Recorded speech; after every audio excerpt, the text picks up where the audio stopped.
এক ভয়ঙ্কর গল্প যা আপনাকে এক মুহূর্তের জন্য থমকে দিবে। মানব পাচার একটি পরিবারকে কোথায় নিয়ে গিয়ে দাঁড় করিয়ে দিতে পারে তার এক বড় উদাহরণ টেকনাফের হোয়াইকং ইউনিয়নের লাথুরিখোলা এলাকার এই পরিবার। ৩ বছর আগে সাগরপথে মালয়েশিয়া যেতে গিয়ে বড় ছেলে মোহাম্মদ ইব্রাহিম মিয়ানমার উপকূলে ট্রলার দুর্ঘটনায় শিকার হয়েছিলেন। পরে তাদেরকে উদ্ধার করে কারাগারে নিক্ষেপ করেছিল মিয়ানমার নৌবাহিনী। মিয়ানমারে দীর্ঘ সময় কারাভোগ করার পর গত ৬ মাস আগে ফিরে আসেন বাড়িতে। দীর্ঘ এই সময়ে পরিবার ধরে নিয়েছিল ইব্রাহিম হয়তো মারা গিয়েছেন।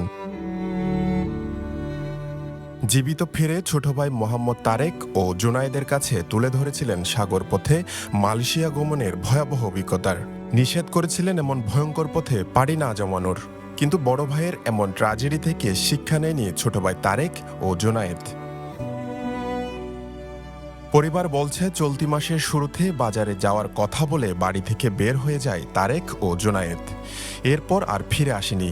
পরে বিভিন্ন মাধ্যমে খবর পান ভারতের আন্দামান সাগরে মালয়েশিয়াগামী ট্রলার ডুবির ঘটনায় তাদের মৃত্যু হয়েছে। ফিরে আসা এক যুবকের মাধ্যমে ওই ট্রলারে জুনায়েদের অবস্থান নিশ্চিত করলেও তারেক কোথায় আছেন সেই খবরও পাননি তারা।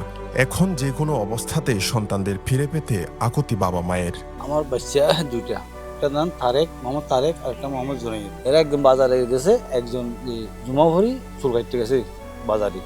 তো ওখানে এরা আর রাত্রে ফিরে আসেনি।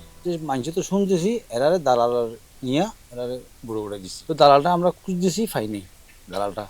দালাল না পাওয়ানোর পরে তখন আমরা খুব অপেক্ষা করে বসে থাকছি, মোবাইল ফোন নিয়ে রেডি করে অপেক্ষা করে বসে থাকছি।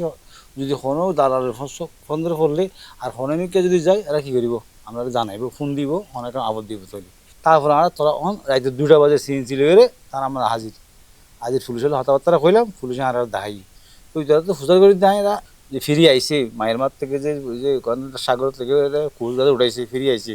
এরা বলছে আমরা আমাদের ফোলাপাইন কই, এরা বলতেছে বুট ডুবে গেছে, ওরা কোথায় গেছে আমি জানি না। আর বুয়ারে আর চাই আর সরকার তো বিচার চাই আর বুয়ারে আর বুয়া যা বুড়া বুয়া আর বুয়া এং করে খৈশালি করে বলে বুড়ো তো লামাই ন দে আর মা বাবা খৈশালি করে তো আর কোনো খবর না পাই আর বুয়ার গিয়া না পাই আর সরকার তো আই আর বুয়া চাই আই জিনতো আর মরক। নিজের ভয়ঙ্কর অভিজ্ঞতার বর্ণনা শুনেও শিক্ষা না নিয়ে সাগরপথে মৃত্যুযাত্রায় যাওয়ায় মনকে বোঝাতে পারছেন না বড় ভাই ইব্রাহিম। আমার ভাই তার আমি অনেক বলছিলাম, ভাই বেশি কষ্ট, বড় বড় ঢেউ আসে, ছোট নৌকা দিয়ে যাইতে হয়। আমি গেছিলাম, আমরা 4 দিন ফাঁড়া আসছিলাম। 8 দিন পরে বুটটা ভাঙা গেছিল। আমরা রাত 3টা বাজে সাগরের ফাল মারা দিয়েছিলাম বুল দিয়া। 3টা বাজে তুলছে নেবি, মায়ের মান নেবি উদ্ধার করছে। তারপর জিওলে দিছিল, যে 5 বছর জিওল দিছিল, জিওল ভরায় আইছিলাম। আল্লাহ আনছে দেশে, মা বাবা ছেলে ভাই ছাড়া বলছিলাম অনেক, বলার ফলেও বলছি আমরা যাবো না। এরকম তো বিরিক্ষে কাজ করতাম, আমিও করতাম কাজ, বিরিখিলি কাজ করে করে কার ফাঁদে পড়ে গেছে আমার বাড়িটা জানি না। জুনায়েদের স্ত্রী মুসলিমা আক্তার 8 মাসের অন্তঃসত্ত্বা। সন্তান পৃথিবীতে আসার আগেই তার বাবার সাগরে ডুবে যাওয়ার খবর শুনে দিশেহারা মুসলিমা আক্ষেপ করে জানান, স্বামী জুনায়েদ যদি না ফিরে তাহলে বড় হয়ে সন্তানকে তিনি কি জবাব দেবেন। এখন মোবাইলে ধারণ করা জুনায়েদের ছবির দিকে দেখেই দিন কাটছে তার। একই অবস্থা তারেকের স্ত্রী কোহিনুর আক্তারেরও। তাদের সংসারে 2 বছরের এক শিশু সন্তান রয়েছে। বাবা যে হারিয়ে গেছে সেই খবরটা বোঝার বয়সও হয়নি তার। স্ত্রী বলছেন যে কোনো অবস্থাতে তার স্বামীকে যেন ফেরত আনা হয়।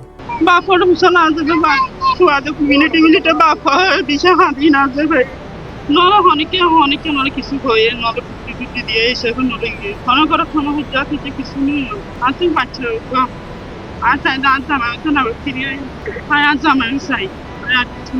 আমার স্বামী হচ্ছে যে আমাকে বলছে যে আমি চুল কাটতে যাচ্ছি, এ বলে চলে গেছে। আমার বাচ্চা এখনো পেটে, সে এখনো জান না তার, সে এখনো দুনিয়া আসে নাই। দুনিয়া না আসার আগে তার বাবা বেঁচে আছে কি বেঁচে নাই আমরা জানি না। এখন আমরা সরকারের কাছে লাশ কিংবা জীবিত অবস্থা আমি আমার হাজবেন্ডকে ফেরত চাই।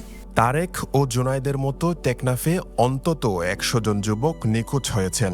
ধারণা করা হচ্ছে গত 8 এপ্রিল আন্দামান সাগরে ট্রলার ডুবির ঘটনায় তারাও দুর্ঘটনার শিকার হয়েছেন।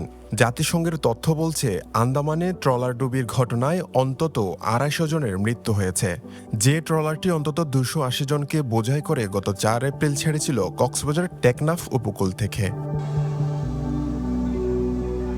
এদিকে টেকনাফ সহ কক্সবাজারের বিভিন্ন এলাকার ঘরে স্বজন হারানো আহাজারে চললেও আইনশৃঙ্খলা বাহিনীর এখনও তৎপরতা দেখা যায়নি, যদিও পুলিশ বলছে তারা খোঁজ খবর নিয়ে দালালদের বিরুদ্ধে ব্যবস্থা নিচ্ছেন।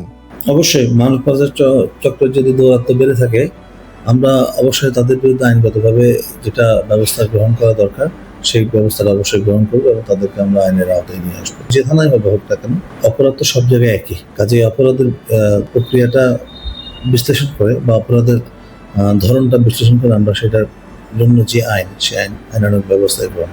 একসাথে এতটা মৃত্যুর খবর টেকনাফের মানুষ এর আগে কখনো পায়নি। যারা এমন পরিস্থিতি তৈরি করেছে সেসব দালালদের বিরুদ্ধে কঠোর পদক্ষেপ নেওয়ার দাবি সচেতন মহলের। বিশ্বজিৎ মল্লিক, পেনোয়া নিউজ।